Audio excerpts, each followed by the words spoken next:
So, if you ever find yourself in the beautiful city of Kraków, there's one place you just can't miss: the main market square, or Rynek Główny, as the locals call it. But listen, this isn't just another pretty European square. Oh no. This place is a living, breathing stage where centuries of Polish history have played out. So let's dive in and really explore what makes it tick.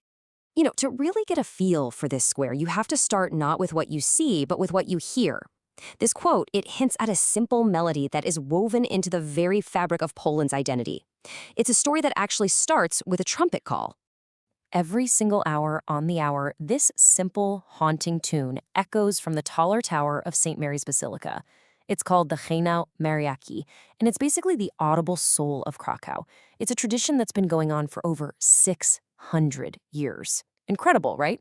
So you might notice the melody cuts off really abruptly. Why is that? Well, the popular legend is this incredibly dramatic, heroic tale.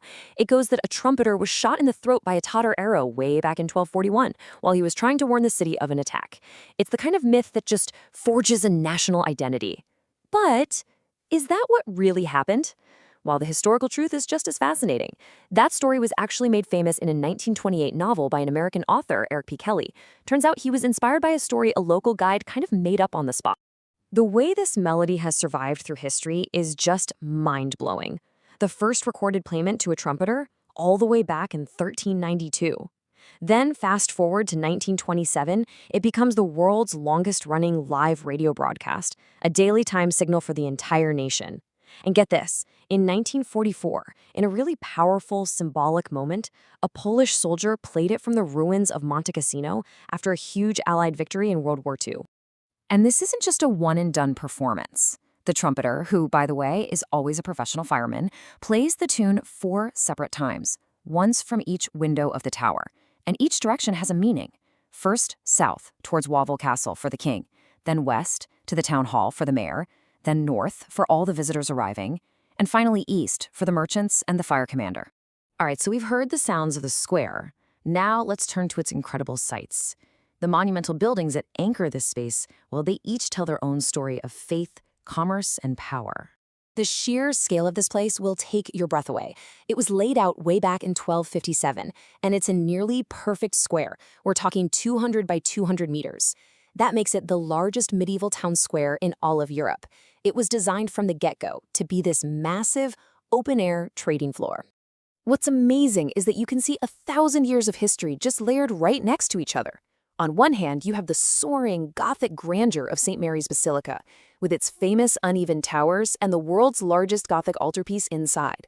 And then, almost right beside it, you've got this tiny, ancient church of St. Adalbert. Its foundations go back to the 10th century, and its floor is actually several meters below the current square. It's a real, visible reminder of how the city has literally risen over the centuries. Dominating the very center is the Cloth Hall, or Sukiennice. It started out as a Gothic hall in the 14th century, but after a big fire in 1555, it was reborn in this gorgeous Renaissance style. And if you look closely at the attic, you'll see these ornate masks called mashkaronis. They were designed as little caricatures of the city's officials and bigwigs, a bit of civic humor, literally carved into the stone. But the square is so much more than just an open-air museum of architecture. It's a living, breathing heart of the community, a center for tradition and celebration that changes completely with the seasons. One of the most unique traditions here is the Krakow Cribs, or szopki. Now, this is something so special, it's actually been recognized by UNESCO as intangible cultural heritage. Every December, locals build these incredibly elaborate, foil-covered nativity scenes that look like miniature fantasy cathedrals. And the coolest part? They incorporate spires and details from Krakow's own famous buildings. And of course, we have to talk about the famous Christmas market. Oh, it's a feast for the senses, believe me. You absolutely have to try the gryzoniec, which is a hot mulled wine with all these amazing spices. You'll smell the grilled osypek from a mile away. It's a smoked sheep's cheese from the mountains, served hot with cranberry jam. And don't even get me started on the Polish staples like hearty bigos stew and, of course, pierogi. Just to give you a practical idea, here's what you can expect to pay. A nice worn mug of that mulled wine, that'll set you back about 25 Polish zloty. A big portion of pierogi is around 42 zloty, and that delicious grilled osypek is just 8 zloty. It's a totally affordable and just an incredibly atmospheric experience. So we've heard the sounds, we've seen the sights, and we've tasted the flavors. But believe it or not, there's a whole other layer to this square, one that's completely hidden from view. 4 meters. What does that mean? It really makes you wonder, doesn't it? What's hiding just a few feet below the thousands of people walking across these cobblestones every single day? The answer is an entire medieval world. 4 meters down is the Rynek Underground, a state-of-the-art museum built around a massive archaeological dig from 2005. You can literally walk on glass bridges over the original cobblestone roads, see the foundations of 13th century merchant stalls, and uncover the city's true medieval layout. It's incredible.